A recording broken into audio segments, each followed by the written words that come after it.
শহীদ প্রেমনাথ সিংহ, শহীদ কুণ্ডলিক মানে, শহীদ শম্ভুশরণ রায়, শহীদ বিজয় রায়, শহীদ রঘুনন্দন সিংহ। পুঞ্চে সোমবার রাতের অন্ধকারে ছুটে আসা এলোপাথারি গুলি কেড়ে নিয়েছে 5 ভারতীয় সেনার প্রাণ। কিন্তু সেই গুলি চালালো কারা? প্রথমবার পাক সেনার পোশাকে সন্ত্রাসবাদীরা হামলা চালিয়েছে বলে দাবি করলেও পরে প্রতিরক্ষা মন্ত্রী একে অ্যান্টনি স্বীকার করে দিয়েছেন পাক সেনাই এই হামলার পেছনে রয়েছে। The brutal and unprovoked attack on an Indian patrol on our side of line of control, that the specialist troops of Pakistan Army were involved in this attack when a group from the Pakistan occupied Kashmir side crossed the LC and killed our brave jawans. Poonch থেকে 10 kilometre দূরত্বে রয়েছে চাক্কাদাবাদ, সেখানেই রয়েছে Sarala post. 5 তারিখ গভীর রাতে এই এলাকাতেই টহল দিচ্ছিলেন ভারতীয় সেনারা। একে অন্ধকার, তার উপর অন্ধকারকে জড়িয়ে থাকা ঘন কুয়াশার চাদর, এক পাও ফেলা মুশকিল, আচমকায় গুলির শব্দ, রক্তাক্ত অবস্থায় লুটিয়ে পড়লেন 5 ভারতীয় জওয়ান। কিন্তু এত নিকষ কালো অন্ধকারে পাক সেনারা হামলা চালালো কিভাবে? সেনার তরফে প্রতিরক্ষা মন্ত্রকে যে রিপোর্ট পাঠানো হয়েছে তাতেই বলা হয়েছে সেই রাতে হামলা চালিয়েছিল পাক সেনার বিশেষ বাহিনী স্পেশাল সার্ভিস গ্রুপ বা এসএসজি। সেনার রিপোর্ট বলছে এলওসিতে 5 ভারতীয় সেনার প্রাণ গিয়েছে এসএসজির ষড়যন্ত্রে। কি এই এসএসজি? এরা কোনো সাধারণ সেনা নয়।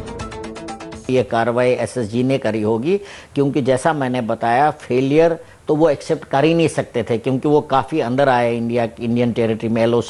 एलओसी के काफ़ी 400 मीटर अंदर आकर उन्होंने एम्बुश किया। एम्बुश के बाद वो वापस चले गए, अपना एक भी जवान उन्होंने कैजुअलिटी नहीं होने दिया। तो ऐसा ऑपरेशन जिसमें स्ट्रेटेजिक लेवल पर रिस्क नहीं लिया जाता, तो उसमें सिर्फ एसएसजी ही काम कर सकता, ऑर्डिनरी जवान नहीं उसमें काम नहीं कर सकता। প্রতিরক্ষা বিশেষজ্ঞরা বলছেন রাতের অন্ধকারে লুকিয়ে ভারতীয় সেনার ওপর হামলা চালানোর জন্যই এসএসজি কে প্রশিক্ষণ দেওয়া হয়। 1954 সাল থেকেই এসএসজি কে এইভাবে তৈরি করা হচ্ছে।